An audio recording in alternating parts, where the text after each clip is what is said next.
সুভাষিনী, ও লমে, মরলি নাকি?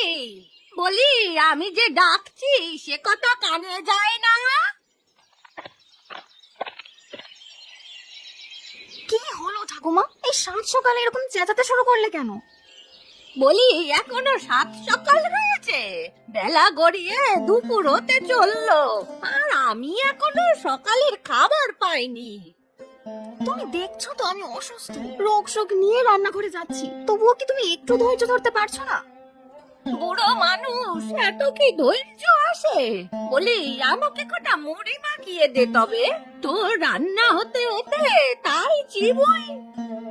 মুড়ি বয়ামে আছে, তুমি তো নিজেও মুড়িটা মাখিয়ে খেতে পারো, সবকিছু কি আমাকেই করে দিতে হবে? কি, তোর বাড়িতে এসে আমায় কাজ করে খেতে হবে? হায় বিধাতা, তুমি এই রেখেছিলে আমার কপালে, শেষমেশ কিনা নাতনির বাড়িতে আমায় কাজ করে খেতে হবে। ও, নাতনির বাড়িতে থাকতে পারলে দোষ নেই, আর কাজ করলেই যত দোষ। বলি, আমি যে এতদিন ধরে বিছানায় পড়ে আছি, তুমি তো দুমুঠো ভাত জাল দিয়ে পাতে দিতে পারতে। না বাপু, তোর এদিকে থাকলে আমার আর পোষাবে না, আমি আজই জয়ার বাড়িতে চলে যাব। হ্যাঁ, কাজের কথা বললাম তো, সেই জন্যই আর পোষাবে না। বসিয়ে রেখে খাওয়ালে ঠিকই পোষাতো। দুরা মুখ পুরি, কাজ করে খেতে হলে আর তোর বাড়িতে আমি থাকতেই যাব কেন? নিজের বাড়িতেই থাকতাম।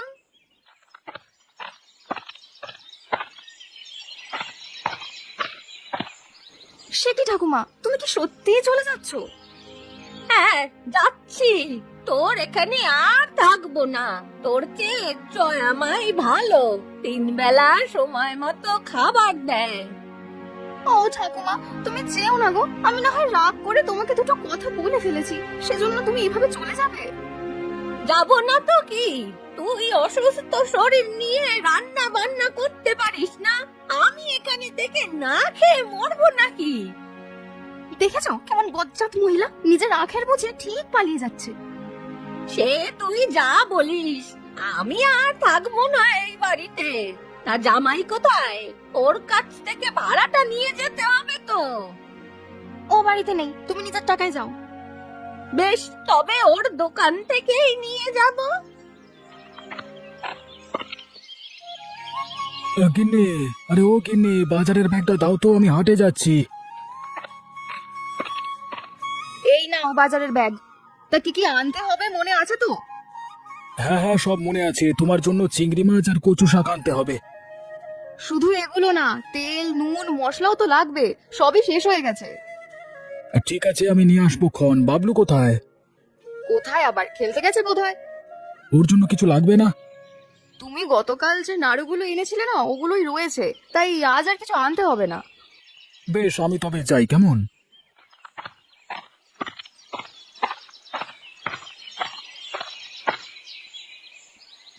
ও জামাই, বাজারে যাচ্ছ? বেশ ভালো সময় এসেছি, আমার জন্য একটা ইলিশ মাছ নিয়ে এসো তো। ও বাবা বাবা, এসে ভালোই করেছেন। আপনি চলে যাওয়ার পর থেকে বাড়িটা খাঁ খাঁ করছে। সেই জন্যই তো চলে এসেছি, তোমাদের ছাড়া আমার ভালো লাগে না গো। ও ঠাকুমা, তুমি না গত মাসে গেলে, এর মধ্যেই আবার চলে এসেছো? কি করবো বল, এ বাড়িতে মন বসে গেছে। তাছাড়া সুহাসিনীর শরীরটা খারাপ, আমাকে রান্না করে দুটো ভাত দেবে সেটাও পারছে না। ওকে ওভাবে অসুস্থ রেখে তুমি চলে এলে? তোমার চুল পেকেছে বটে, কিন্তু বুদ্ধি পাকেনি। আমি বুড়ো মানুষ, ওখানে থেকে কি করব বল? তাছাড়া জামাই তো আছে ওকে দেখাশোনা করার জন্য। প্রকাশ্যে ছেলে মানুষ হয়ে এত সব কি পারবে? তাছাড়া ওর ব্যবসা বাণিজ্য আছে। যাক, এসেছেন যখন ভালো, আমাদের বাড়িতেই থাকুন। সেই জন্যই তো এসেছি। শোনো জামাই, মনে করে আজ ইলিশ নিয়ে এসো, রাতে গরম ভাত দিয়ে ইলিশ ভাজা খাবো। ঠিক আছে, নিয়ে আসবো।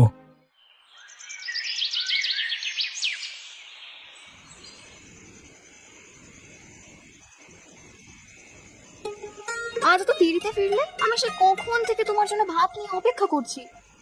আর বলো না গিন্নি, দোকানে আজকে অনেক ভিড় ছিল, দোকান বন্ধ করে আসতে দেরি হয়ে গেছে। এখন থেকে একটু তাড়াতাড়ি আসবে। এই একা বাড়িতে থাকতে আমার না খুব ভয় করে গো। কেন, ঠাকুমা আছে তো, উনি থাকতে ভয় কিসের? বুড়িটা আজ সকালে চলে গেছে। চলে গেছে? সে কি কথা, এখানে না তার কয়েক মাস থাকবার কথা? সেই তো থাকে প্রতিবার, কিন্তু এবার আমার অসুখ দেখে দিদির বাড়িতে চলে গেছে। বোধহয় অসুখ সারলে তারপরেই আসবে। কাজটা তো ঠিক করেনি, তুমি অসুস্থ, তার উচিত ছিল তোমার কাছে থেকে তোমার কাজে একটু সাহায্য করা। কে কার কাজে সাহায্য করবে বলো? উল্টেই আমাকে তাকে 3 বেলা রান্না করে খাওয়াতে হয়। আচ্ছা, উনি তোমাদের সাথে এমন করেন কেন? আমার শ্বশুর শাশুড়িদের কেউ তো এমন ছিলেন না। উনি আমাদের আপন ঠাকুমা না, উনি বাবার সৎ মা। ও বুঝেছি, সেই জন্য তোমাদের সাথে এমন ব্যবহার করে, তাই তো? আরেকবার আসুক বুড়িটা, একেবারে উচিত শিক্ষা দিয়ে দেবো। চলো গিন্নি, এর আগেই একদিন ওনার বাড়িতে গিয়ে একটা শিক্ষা দিয়ে আসি। উনি সারা বছর আমাদের বাড়িতে থাকেন, আমরা না হয় কিছুদিন তার বাড়িতে গিয়ে থাকবো। উনি বাড়িতে গেলে তারপর তো যাবো। সারা বছর হয় আমার বাড়িতে, না হয় দিদির বাড়িতে থাকে। সামনে পয়লা বৈশাখ, তখন হয়তো বাড়িতে যাবে, তখন চলো দিদি, জামাইবাবু আর আমরা মিলে কটা দিন বেরিয়ে আসি। ঠিক বলেছো, বাবা মা মারা যাওয়ার পর থেকে তো বাবার বাড়িতে আর যাওয়াই হয় না। এই সুযোগেই যাওয়া যায়। তাহলে তুমি দিদিকে চিঠি লিখে বলে দাও। হ্যাঁ, আমি কালই চিঠি লিখবো।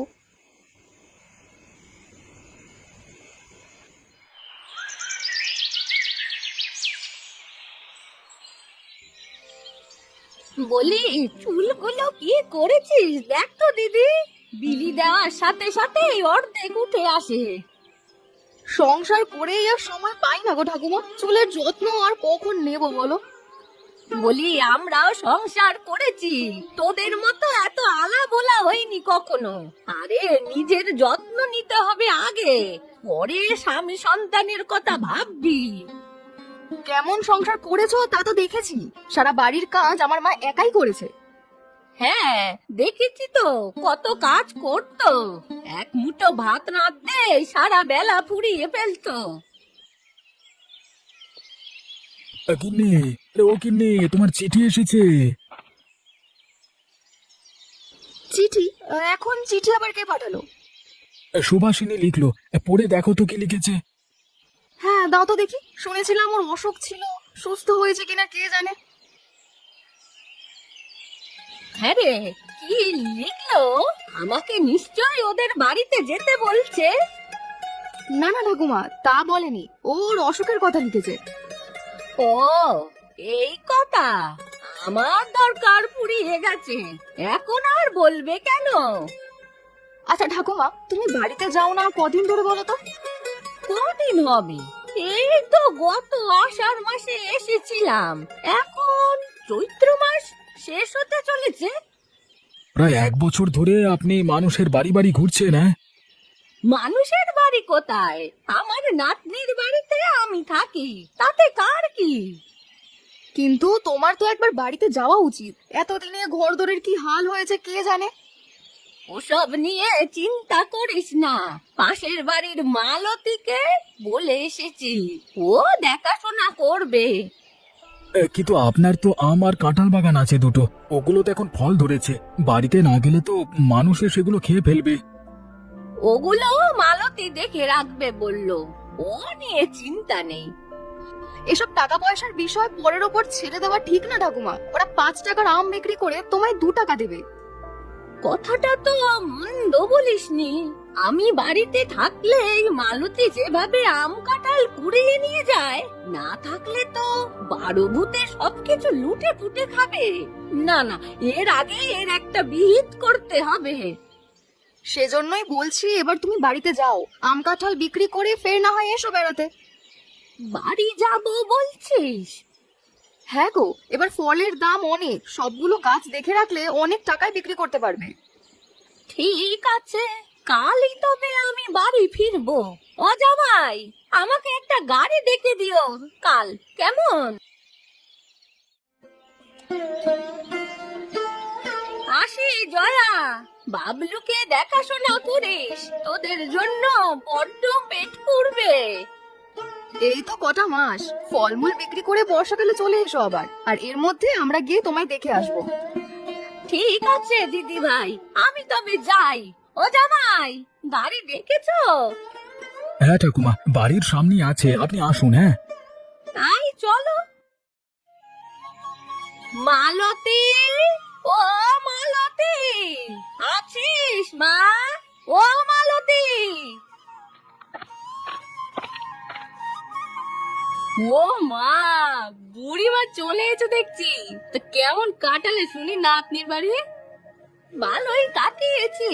এর মধ্যে ছোট নাতনিটার অসুখ হয়ে গেল, সেই নিয়ে কত দৌড়াদৌড়ি করতে হয়েছে। সে কি গো, তাহলে তো অনেক ধকল গিয়েছে বলো। হ্যাঁ রে, তা গাছগুলো কেমন আছে রে আমার? এই তো সব গাছে কেমন মুকুল এসেছে, এইবার কিন্তু ফলন বেশ হবে। বেশ বেশ, তা ধানগুলো শুকিয়ে রেখেছিস? অগ্রহায়ণে তো কিছু ফসল হয়েছিল। এ তো আমি সব শুকিয়ে চাল করে তোমার ঘরে রেখে দিয়েছি গো। বেশ বেশ, তাহলে আমার ভালোই হলো। তাহলে মাছ তরকারি কিনলেই হবে। আরে শোনো দিকি, সেই জন্য তোমার দূরে কোথাও যেতে হবে না গো। ও পাড়ার কুবের তোমার ঘরের সামনে দিয়ে নিত্য মাছ নিয়ে যায়, ওর কাছ থেকে নিয়ে রেখে দিও না হয়। ঠিক আছে, তাই হবে তবে।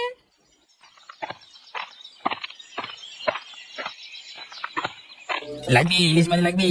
আরে একেবারে পদ্মার তাজা ইলিশ, একবার খেলে বারবার খেতে ইচ্ছে করবে। ইলিশ মাছ, কতদিন ইলিশ মাছ খাই না। ও কুবের, এদিকে আয় তো বাবা।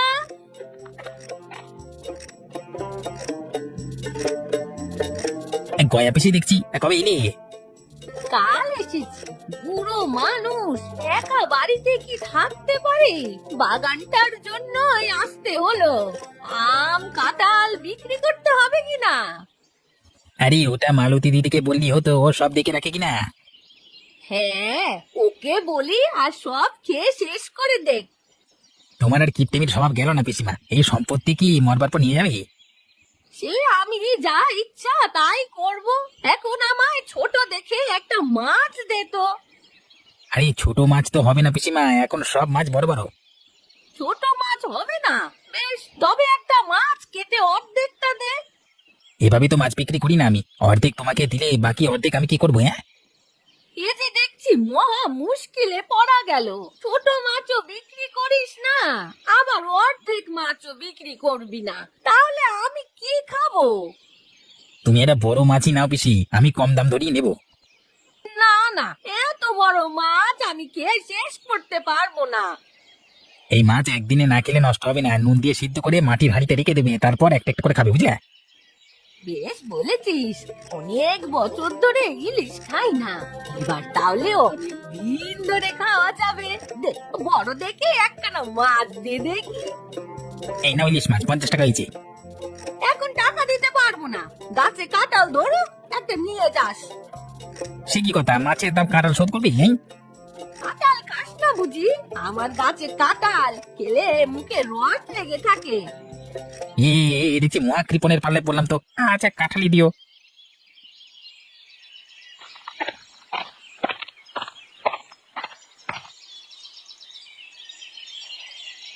যাক, অনেক বড় একটা মাছ পেয়েছি। এখন এটা কেটে কুটে নুন মাখিয়ে সেদ্ধ দেই, আর একটা ফালিয়ে রাতে খাওয়ার জন্য রাখি।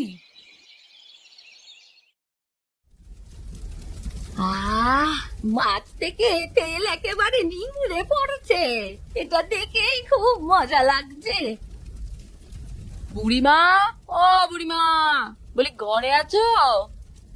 এই রে, এই অসময়ে আবার কে এলো? এখন এই মাছ আমি কি করব? দেখি, যদি খেতে চাই তবে না করতে পারবো না। দাঁড়া, এটা এক্ষুনি ওই চালের গোলার ভেতরে রেখে দেই। বুড়িমা, বলি ও বুড়িমা, আরে কি করছো?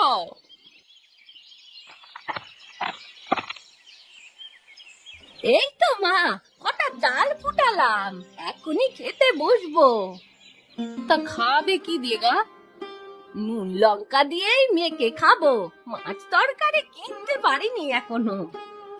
বলো কি, মাছ কেননি? তা তবে তোমার বাড়ি থেকে যে ইলিশের গন্ধ বেরোচ্ছে, কই, আমি তো কিছু পাচ্ছি না।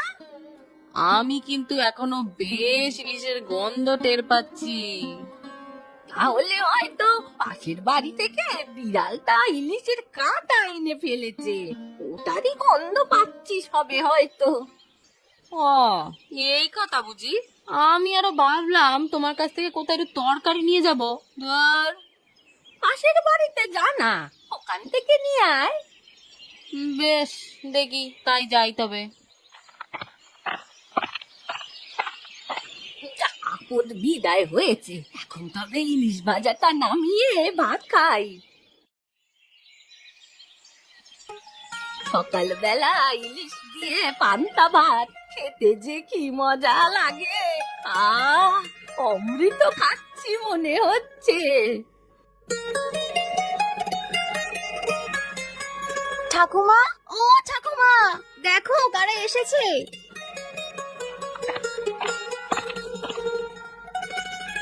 সে কি, তোরা এখানে? অবাক হয়েছে ঠাকুমা? বলেছিলাম না আমরা ঠিক চলে আসবো।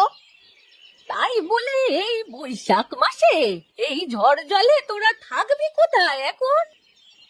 বৈশাখ মাসেই সবাই শ্বশুর বাড়িতে যাচ্ছে, আমাদের তো শ্বশুর শাশুড়ি বেঁচে নেই, তাই আপনার কাছে এলাম। আর আমাদের থাকা খাওয়া নিয়ে চিন্তা করবেন না, আপনি যেভাবে থাকবেন আমরাও সেভাবেই থাকবো।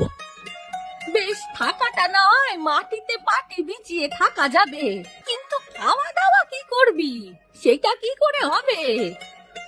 ও মা, সেটাও আমাদের ভাবতে হবে। তোমার বাড়িতে এসেছি, তুমি যা খাওয়াবে আমরা তাই খাবো। এ দেখছি মহা মুশকিলে পড়া গেল, এখন আমি কি খাওয়াবো বলতো? সে আমরা কি জানি, তোমার যা ইচ্ছে তাই খাওয়াবে। বেশ, তাই হবে তবে। এই নাও, তাড়াহুড়ো করে তেমন কিছু জোগাড় করতে পারিনি। সে কি ঠাকুমা, তাই বলে খুদের ভাত আর হেলেঞ্চা শাক? এটাই বা পাবি কোথায়? এই হেলেঞ্চা শাক মানুষ সোনা মুখ করে খাচ্ছে। না দিদি, আমি এই খাবার কিছুতেই খাবো না। চিকন চালের ভাত আর মাছ ভাজা ছাড়া আমি কিছুই মুখে দেবো না। এমন করিস না দিদি ভাই, আমি গরিব মানুষ, খুদের ভাত আর শাক দিয়ে দুবেলা দুটো ভাত মুখে দেই, আমার কষ্টটা তো তোরা বুঝবি। থাকিনি, আর এমন করো না, ঠাকুমা কষ্ট করে এগুলো সংগ্রহ করেছে, এই ঢের।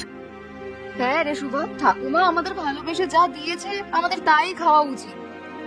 এই তো তোরা বুঝেছিস, তোদের মতো নাতি নাতনি থাকতে আমার আর কিসের দুঃখ, কিসের কষ্ট বলতো?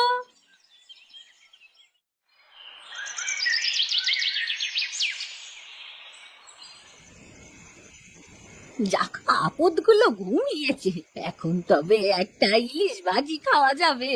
যাই, তাড়াতাড়ি একটু চাল বসিয়ে দেই, গরম ভাত দিয়ে ইলিশ খেতে খুব মজা হবে।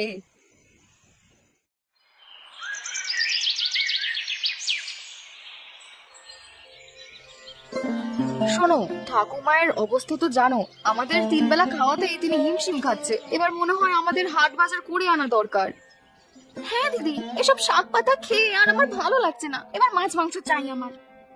বেশ তো, চলুন জামাইবাবু, সকাল সকাল হাট থেকে ঘুরে আসি, তাহলে সবকিছু তাজা কিনতে পারবো। আরে দাঁড়াও দাঁড়াও দাঁড়াও, এখানে এই জিনিস কিভাবে এলো? কি পেলে তুমি? কি এসেছে? এই দেখো গিন্নি, ঘরের মেঝেতে মাছের কাঁটা পড়ে আছে। তার মানে কেউ এখানে মাছ ভাত খেয়েছে। মাছ ভাত কে খাবে? দুদিন ধরে তো আমরা শাক দিয়ে খাচ্ছি। তবে কি ঠাকুমা খেয়েছে? কি যে বলো দিদি, উনি কোথা থেকে খাবে? দেখছই তো শাক এনে তিন বেলা রান্না করছে। আমার মন বলছে উনিই খেয়েছেন, না হলে এখানে মাছের কাঁটা আসবার কথা নয়, আর কাঁটাটা ইলিশের। কালকে রাতে রান্নাঘরে হাঁড়ির আওয়াজ পেলাম, তখনই তিনি কি এ কাণ্ড ঘটিয়েছেন। গিন্নি, হাঁড়িটা পরীক্ষা করে দেখো তো ভাত লেগে আছে কিনা। সে কি গো দিদি, ঠাকুমা এমন কাজ করতে পারলো? এই দেখো, হাঁড়িতে আজ তো ভাত লেগে আছে, এটা খুদের ভাত না। আমাদের রেখে কিপ্টে বুড়ি তবে ভাত আর ইলিশ মাছ খাচ্ছে। দাঁড়া, এক্ষুনি ওকে ডাকছি। না না গিন্নি, ডেকে লাভ হবে না, আগের দিনের মতো তিনি সবকিছু অস্বীকার করবেন। তার চেয়ে বরং আমরা খুঁজে বের করি, দেখি তিনি কোথায় ইলিশ লুকিয়েছেন। তা কি করে খুঁজে পাবো কোথায় লুকিয়েছে, তা কে জানে? আমার কাছে একটা বুদ্ধি আছে গিন্নি, ওই বুদ্ধিতে কাজ করলে ইলিশ মাছ পাওয়া যাবে। কি বুদ্ধি বলো? যদি ইলিশ খুঁজে পাই তবে ভাত দিয়ে ইলিশ ভাজা খাবো। শোনো তবে। উত্তম বুদ্ধি এনেছো প্রকাশ। এই পদ্ধতি অবলম্বন করে বুড়িকে সাহায্য করা যাবে। তবে চলো এখনই কাজ শুরু করা যাক।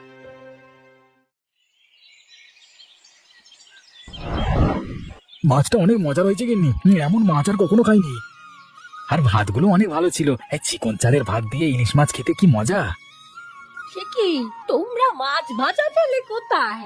আবার চিকন চালের ভাতও খেয়েছো দেখছি। কোথায় আবার, ঘরেই ছিল।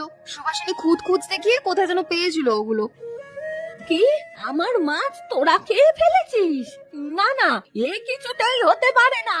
আমি এমন গোপন জায়গায় রেখেছি যে তা খুঁজে পাওয়া অসম্ভব। এই সুভার চোখ ফাঁকি দেওয়া এতটাও সহজ না, আমি ঠিক খুঁজে বের করেছি। মিথ্যা বলিস না, আমি এক্ষুনি দেখছি তোরা পেয়েছিস কিনা।